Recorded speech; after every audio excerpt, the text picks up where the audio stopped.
وسلم نے رمضان المبارک کے فضائل بیان کی۔ رمضان آنے والا ہوتا تو صحابہ کرام کی خوشی کی انتہا نہ ہوتی، رمضان کی تیاری میں مشغول ہو جاتے، پہلے سے ہی خرید و فروخت کے معاملات کو مکمل کر لیتے، لین دین کے معاملات مکمل کر لیتے، اور جو ہی چاند نظر آتا تو تلاوت قرآن میں مصروف ہو جاتے، اعتکاف میں بیٹھ جاتے اور پورا مہینہ عبادت میں گزارتے۔ جو ہی رمضان کا مہینہ آتا ایک دوسرے کو مبارکباد دی جاتی، رمضان کی خوشخبری سنائی جاتی۔ تو مبارکباد کا مطلب ہوتا ہے، جیسے کہتے ہیں جمعہ مبارک ہو، اس کا مطلب ہوتا ہے کہ اللہ پاک تجھے برکت دے۔ تو مبارک کا مطلب ہوتا ہے ایک طرح کی آپ کسی کو دعا دے دو۔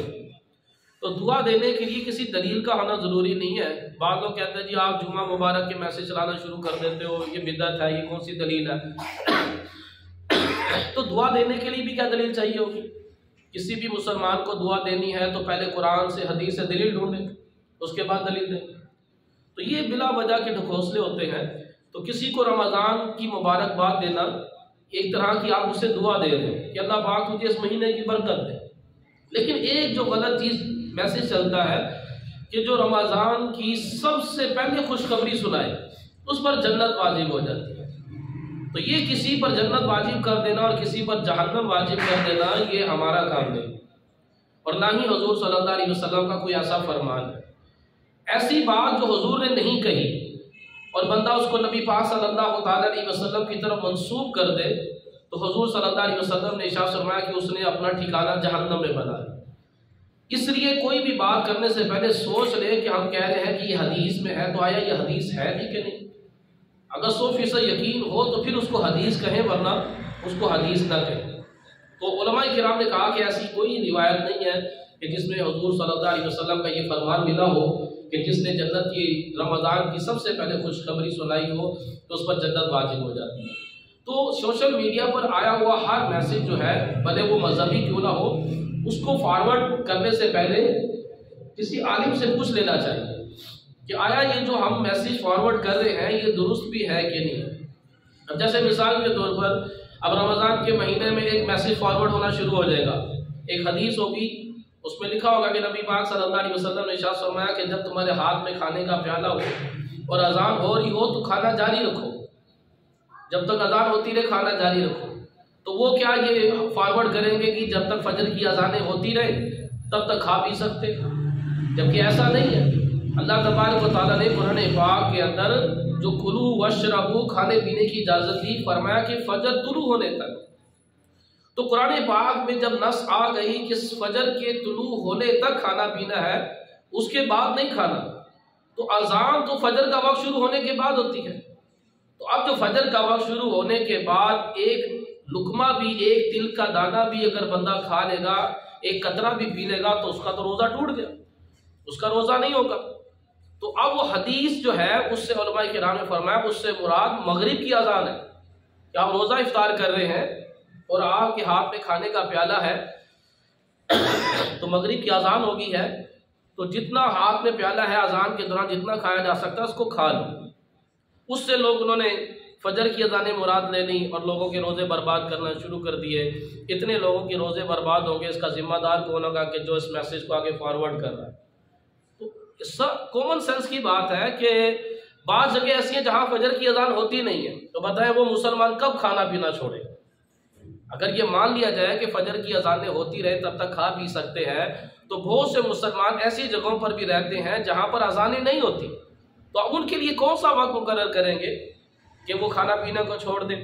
تو بہرحال اس طرح کے میسج جو ہے وہ فارورڈ جو ہے وہ نہیں کرنے چاہیے۔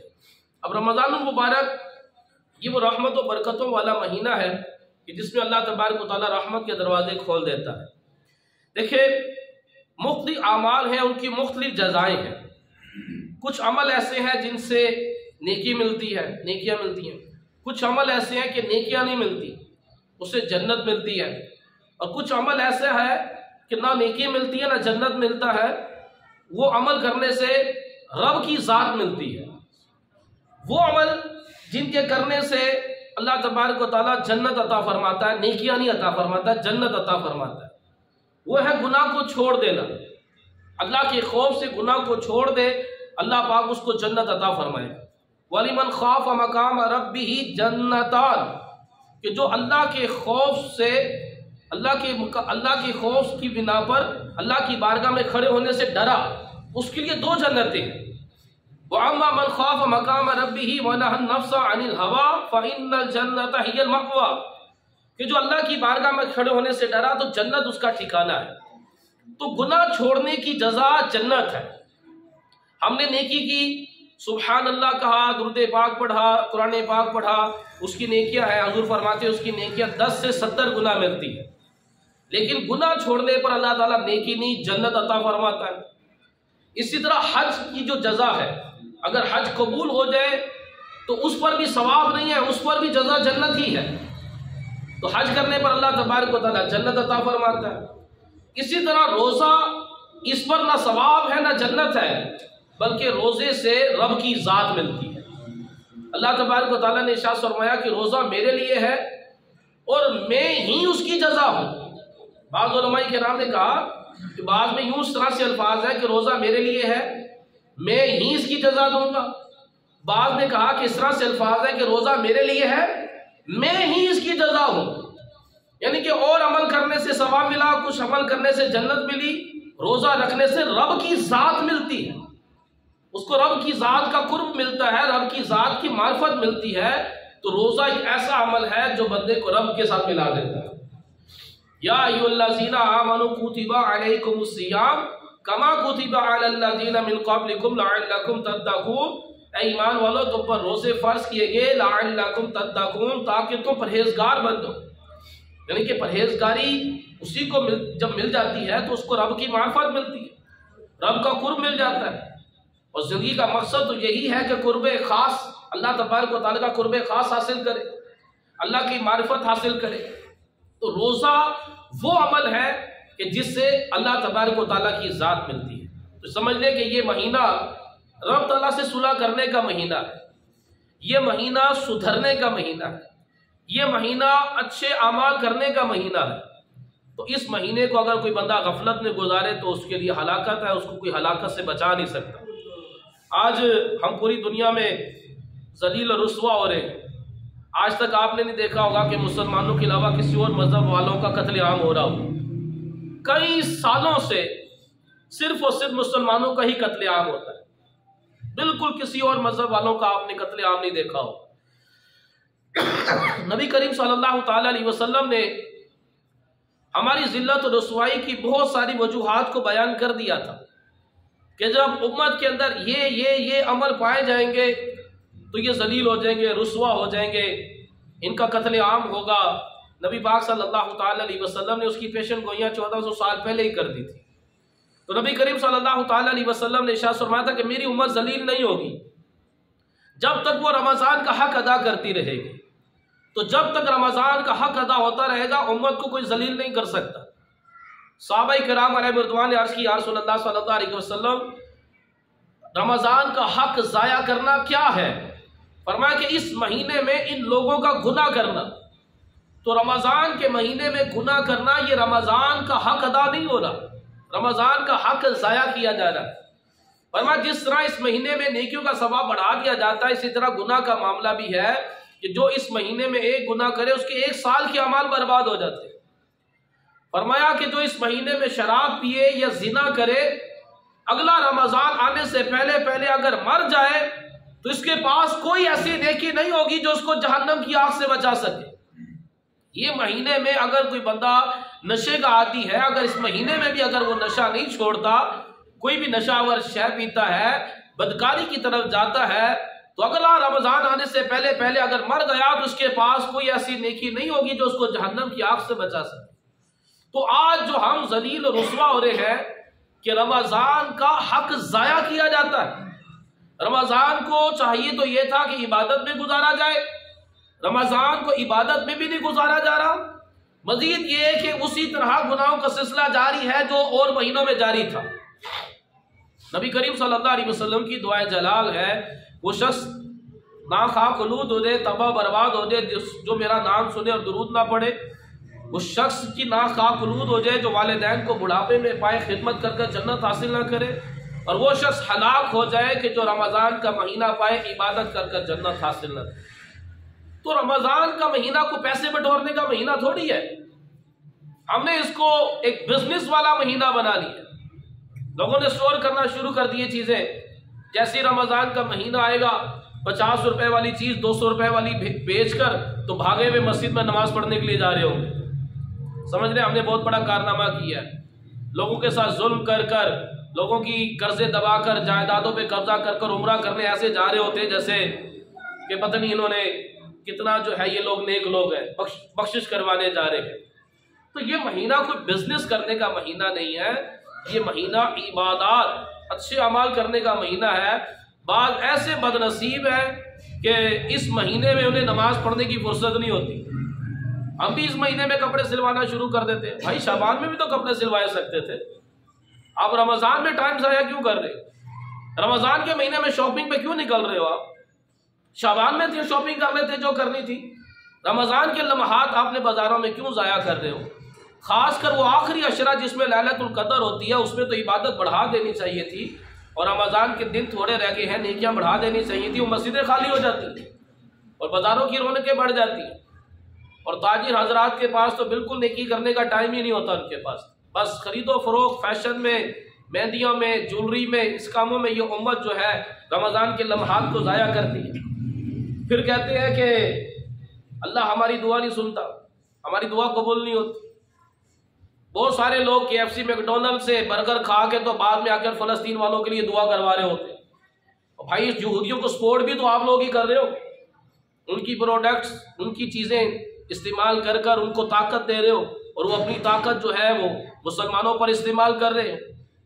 تو حالانکہ عجیب و غریب قسم کے مسلمان ہیں ہم۔ تو رمضان کے لمحات کو اگر ضائع کریں گے تو ذلت و رسوائی سے نہیں بچیں گے۔ روایت کے اندر آتا ہے کہ رمضان کے دن اور رات میں اللہ تبارک و تعالی ہمیں نیکیوں میں دیکھنا چاہتا ہے۔ رمضان کے دن میں بھی اللہ تبارک و تعالی ہمیں نیک اعمال کرتے ہوئے دیکھنا چاہتا ہے، رمضان کی راتوں میں بھی اللہ تبارک و تعالی ہمیں نیک اعمال میں دیکھنا چاہتا ہے۔ حضور صلی اللہ علیہ وسلم نے ارشاد فرمایا کہ رمضان کے دن جو ہے وہ اور دنوں کی طرح نہ گزارو۔ ایک دن آج ہے، یعنی کہ آج رمضان نہیں ہے، ایک آنے والا دن جو ہے وہ رمضان میں دن آئے گا، تو دونوں میں فرق ہونا چاہیے۔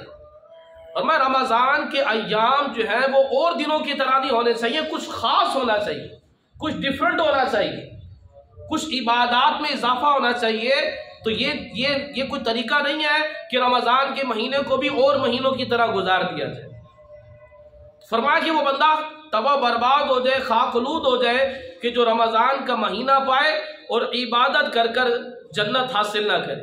تو یعنی کہ یہ عبادت کرنے کر جنت حاصل کرنے والا مہینہ ہے، اس کو غفلت میں نہ گزارا جائے۔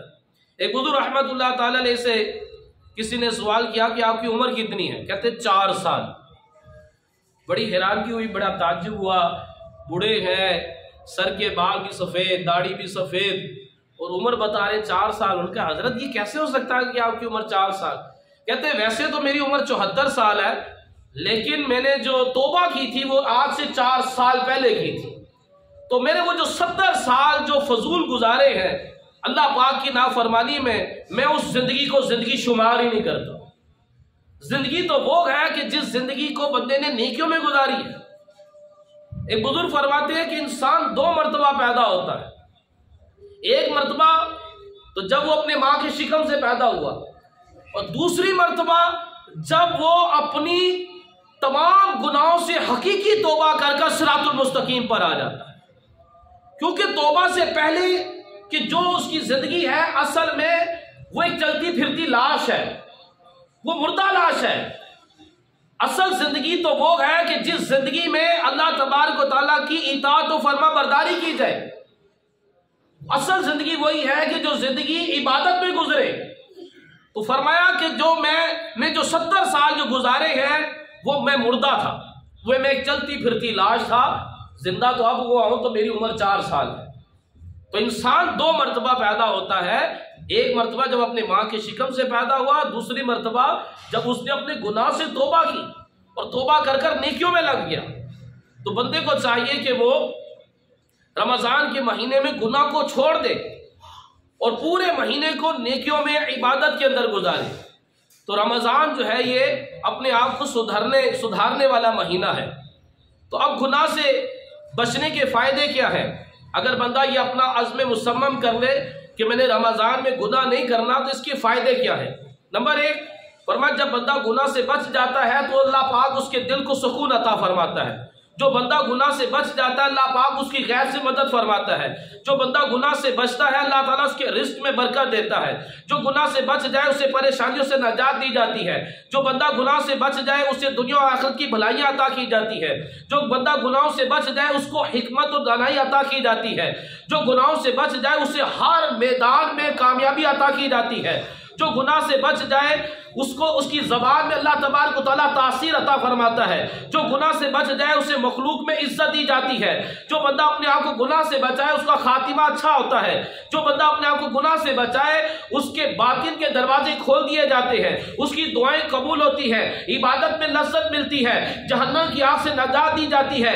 روز قیامت اس کے سیدھے ہاتھ میں اس کو نامہ اعمال دیا جائے گا، اس کا حساب آسانی سے لیا جائے گا، جنت کے عالی شان محلات اسے عطا کیے جائیں گے، روز قیامت اسے عرش کا سایہ دیا جائے گا، اللہ تبارک و تعالیٰ اس کو ایمان کی مٹھاس عطا فرمائے گا، چہرے پر نیکی کا نور رکھ دیا جاتا ہے، وہ گناہوں سے جو بچ جاتا ہے اس پر رحمت برستی ہے، اجر عظیم دیا جاتا ہے، 2 جنتوں کی خوشخبری دی جاتی ہے۔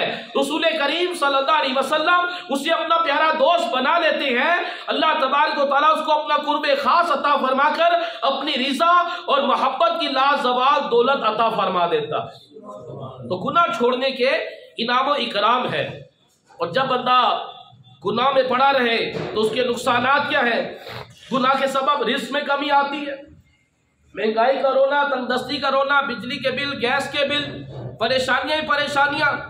تو روایت کے اندر آتا ہے کہ گناہ کے سبب رزق میں کمی آتی ہے، دل اور بدن کمزور پڑ جاتا ہے، عمر گھٹ جاتی ہے، برکت اڑ جاتی ہے، قوت ارادی کمزور ہو جاتی ہے۔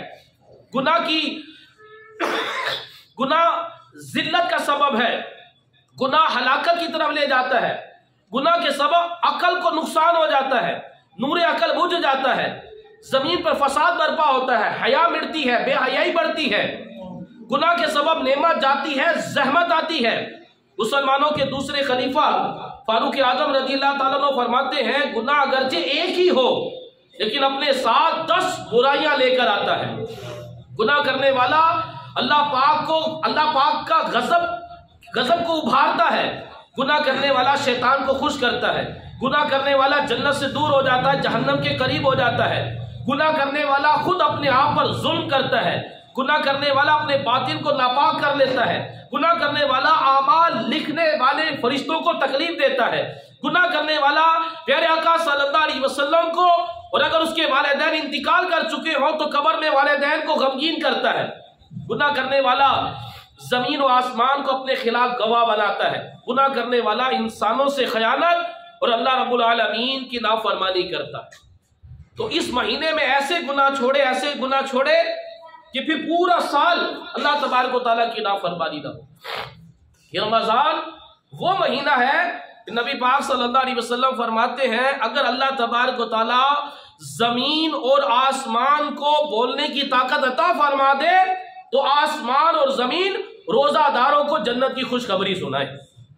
آسمان روزہ داروں سے باتیں کرے اور ان کو جنت کی خوشخبری سنائے، زمین روزہ داروں سے گفتگو کرے اور ان کو جنت کی خوشخبری سنائے۔ یہ کوئی عام مہینہ نہیں ہے۔ نبی کریم صلی اللہ تعالی علیہ وسلم فرمایا کہ جب معراج کی رات میں نے فرشتوں کو دیکھا، ایسا فرشتہ میں نے پہلے کبھی نہیں دیکھا تھا، تو میں نے جبرائیل سے کہا کہ یہ کون سی مخلوق ہے؟ تو جبرائیل علیہ السلام نے عرض کی یا رسول اللہ صلی اللہ علیہ وسلم یہ ایک فرشتہ ہے جس کو اللہ تبارک و تعالیٰ نے آدم علیہ السلام سے 2000 سال پہلے پیدا کیا، اس کو عرش کے نیچے اس کی جگہ تھی لیکن یہ آج آپ کی زیارت کرنے کے لیے یہاں پر آیا۔ نبی پاک صلی اللہ علیہ وسلم نے اس کو سلام کیا لیکن وہ اللہ پاک کے ذکر میں مصروف تھا اور وہ ایسی سریلی آواز میں اللہ کا ذکر کرتا تھا کہ اس کے ذکر کی آواز سے عرش جھوم اٹھتا تھا، تو وہ حضور صلی اللہ علیہ وسلم کا سلام نہیں سن سکا۔ جبرائیل علیہ السلام نے اس فرشتے سے کہا کہ ہذا محمد، یہ اللہ کے محبوب حضرت محمد مصطفیٰ صلی اللہ تعالی علیہ وسلم ہے۔ تو جیسے ہی اس نے جب حضور کا نام سنا تو اس نے خوشی میں اپنے پر کھول دی. حضور فرماتے ہیں اس کے پر اتنے بڑے تھے کہ مشرق مغرب میں پھیل گئے، اور اس نے مجھ سے گلے ملنے کی سعادت حاصل کی اور مجھے بوسہ دیا اور مجھے کہنے لگا یا رسول اللہ صلی اللہ علیہ وسلم آپ کو مبارک ہو کہ اللہ تبارک و تعالیٰ نے رمضان کے صدقے آپ کی امت کی بخشش فرما دی. اس کے پاس 2 بڑے بڑے صندوق تھے جس پر ہزاروں تالے لگے ہوئے تھے. تو میں نے اسے کہا کہ ان صندوقوں میں کیا ہے؟ تو عرض کرنے لگا یا رسول اللہ صلی اللہ علیہ وسلم ان صندوقوں میں آپ کی امت کے روزہ داروں کے لیے بخشش کے مغفرت کے پروانے ہیں. جو روزہ رکھیں گے ان کو بخشش و مغفرت کے پروانے دیے جائیں گے. تو میرے محترم اسلامی بھائیوں، یہ رحمت و برکتوں والے مہینے کو بالکل غفلت میں نہ گزارا جائے، چینج ہونا چاہیے. نماز با جماعت ادا کرے، ساری تراویح کی نماز پڑھے، قرآن پاک کی تلاوت کرے، نوافل پڑھے، ذکر و درود کرے، صدقہ خیرات کرے، علم دین حاصل کرے، اپنا ایک شیڈول بنا لے. گناہ تو گناہ، بالکل فضول کام، سوشل میڈیا، یہ جتنے بھی الٹے سیدھے نیوزیں وغیرہ ہیں سب کچھ چھوڑ دے، ویڈیو گیم وغیرہ. اپنا شیڈول بنا لے کہ میں نے اس ٹائم میں قرآن پڑھنا ہے، اس ٹائم میں میں نے ذکر اللہ کرنا ہے، اس ٹائم میں میں نے درود پڑھنا ہے، اس ٹائم میں میں نے علم دین حاصل کرنا ہے، یہ وقت میں نے نفل میں گزارنا ہے. یوں پورا مہینہ اللہ تبارک و تعالیٰ کی اطاعت و فرما برداری میں گزارے تو بے شمار برکتیں ملیں گی. لیکن ہماری بدقسمتی، ہمارا رمضان بھی فضول ٹائم میں گزر جاتا ہے. 3 گھنٹے وہ تو پورا مہینہ میں چھما چھم رحمتیں برستی ہیں، لیکن 3 گھنٹے بڑے قیمتی ہیں. وہ 3 گھنٹے بھی ہمارے فضول ضائع ہو جاتے ہیں. 1 گھنٹہ فجر سے پہلے والا 1 گھنٹہ، اور دوسرا گھنٹہ افطاری سے 1 گھنٹے والا پہلا، اور دوسرا افطاری کے بعد والا. یہ وہ وقت ہے کہ جس میں اللہ تبارک و تعالیٰ دعائیں قبول کرتا ہے، رحمتیں چھما چھم برستی ہیں.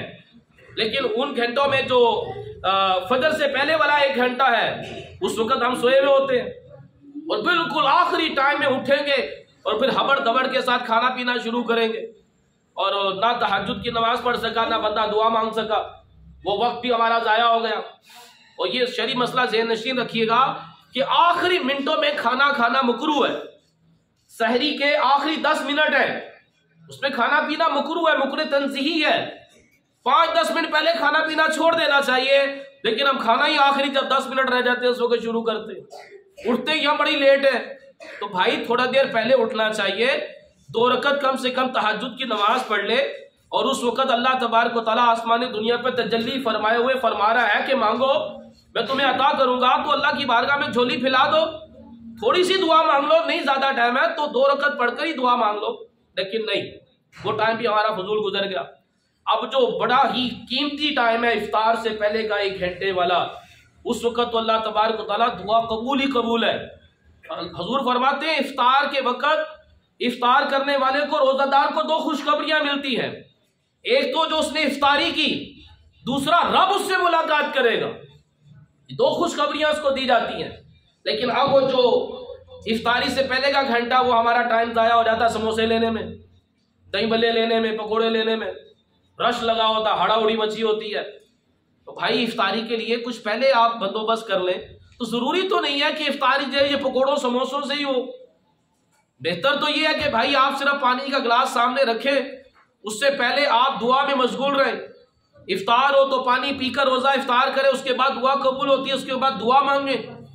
دعا مانگنے کے بعد مغرب کی نماز با جماعت ادا پڑھے، نفل اوابین کے نفل پڑھے، اس کے بعد کھانا کھائیں. لیکن ہمارے ہاں فیشن بن گیا ہے، دسترخوان سجایا جاتا ہے، انواع اقسام کے مشروبات ہوتے ہیں، طرح طرح کے پکوڑے سموسے وغیرہ رکھ دیے جاتے ہیں. اب بندہ بتائے کیا، جب اتنی ساری چیزیں سامنے رکھی ہوں گی تو کیا دعا مانگے گا؟ دھیان تو سارا کھانے پینے کی طرف ہوگا، کیا بندہ رب کی طرف اس کی توجہ ہوگی؟ تو بزرگان دین کا طریقہ یہ تھا کہ وہ اس طرح کے افطاری کے دسترخوان ہی سجتے تھے. پانی، کھجور، دودھ وغیرہ یہ ہلکی پھلکی چیز سامنے رکھتے تھے، اور دعا میں 1 گھنٹہ پہلے دعا میں مشغول ہو جاتے تھے، دعا کرتے رہتے تھے. جیسے افطار کا وقت ہوا، بسم اللہ پڑھ کر روزہ افطار کیا، افطار کے بعد پھر دعا مانگی، پھر مغرب کی نماز پڑھی، اس کے بعد کچھ کھانا کھایا. لیکن ہم تو کھانے پینے میں ایسا مصروف، دعا کیا مانگنی، مغرب کی جماعت پوری نہیں ملتی، رکعت نکل گئی، کسی کی جماعت ہی نکل گئی، کوئی گھر میں نماز پڑھ لیتا ہے. تو وہ گھنٹہ بھی ہمارا تو پکوڑے سموسوں کی وجہ سے ضائع ہو گیا، اس کے بعد پھر دوبارہ کھانے پینے میں لگ جاتے ہیں۔ تو بھائی یہ 3 گھنٹے یہ زندگی میں ہو سکتا ہے دوبارہ نہ ملے، یہ رمضان کے یہ 3 گھنٹے بڑے قیمتی ہوتے ہیں۔ تو خاص کر ان 3 گھنٹوں میں اپنی رب کے ساتھ لو لگائیں، تہجد کی نماز پڑھیں، دعا مانگیں، افطار سے پہلے کم سے کم 15-20 منٹ پہلے دعا میں مشغول ہو جائیں، اس وقت دعا قبول ہوتی ہے۔ اور افطاری کی جو دعا ہے جو روزہ کھولنے کے بعد مانگی جاتی ہے، روزہ سے پہلے کی نہیں ہے، اس کے بعد دعا مانگی جاتی ہے، وہ بھی دعا قبول ہوتی ہے۔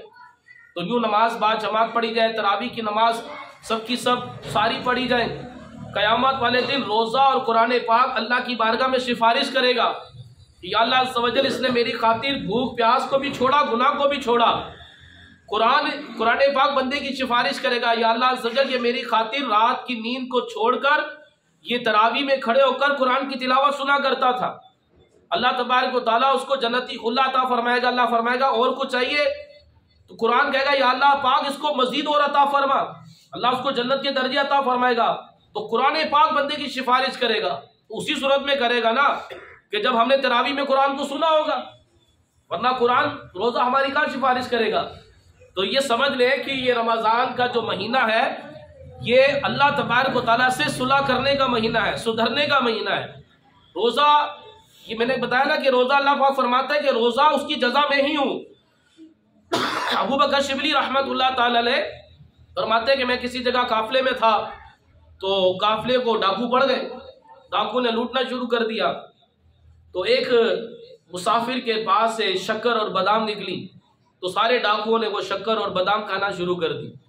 جو ڈاکو کا سردار تھا وہ نہیں کھا رہا تھا، تو میں نے اس سے بولا کہ بھائی سب کھا رہے ہیں تم کیوں نہیں کھا رہے؟ تو اس نے بڑا عجیب سا جواب دیا، کہنے لگا میرا روزہ ہے۔ حیرانگی والی بات یہ کہ پہلے کے زمانے کے ڈاکو بھی روزہ رکھا کرتے تھے، کیونکہ رمضان کا روزہ نہیں تھا، نفلی روزہ تھا۔ تو آپ بڑے حیران ہوئے، کہتے بڑے عجیب کی بات ہے، ڈاکہ بھی ڈالتے ہو، لوگوں پہ ظلم بھی کرتے ہو اور روزہ بھی رکھتے ہو۔ تو ڈاکوؤں کا سردار کہنے لگا اللہ پاک سے صلح کرنے کا کوئی نہ کوئی ذریعہ بھی تو ہونا چاہیے، یعنی کہ روزہ جو ہے یہ بندے کی رب سے صلح کرواتا ہے۔ کم سے کم بندے کے اندر خواہش ہونی چاہیے رب سے صلح کرنے کی، کہ خواہش آ جائے تو رب سے صلح ہو ہی جاتی ہے۔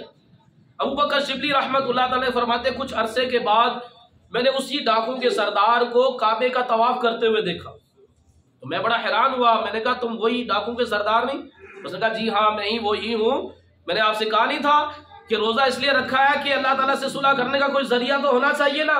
تو اسی روزے نے میری رب سے صلح کروا دی، میں نے ڈاکہ ڈالنے سے توبہ کر لی ہے۔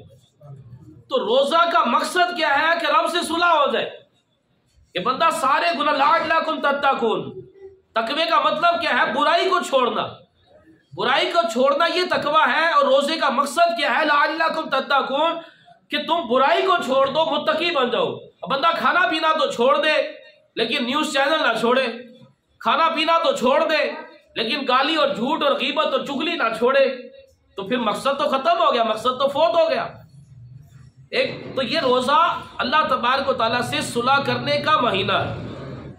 ہارون رشید نے بہلول دانا رحمت اللہ تعالیٰ علیہ کو بازار میں دیکھا۔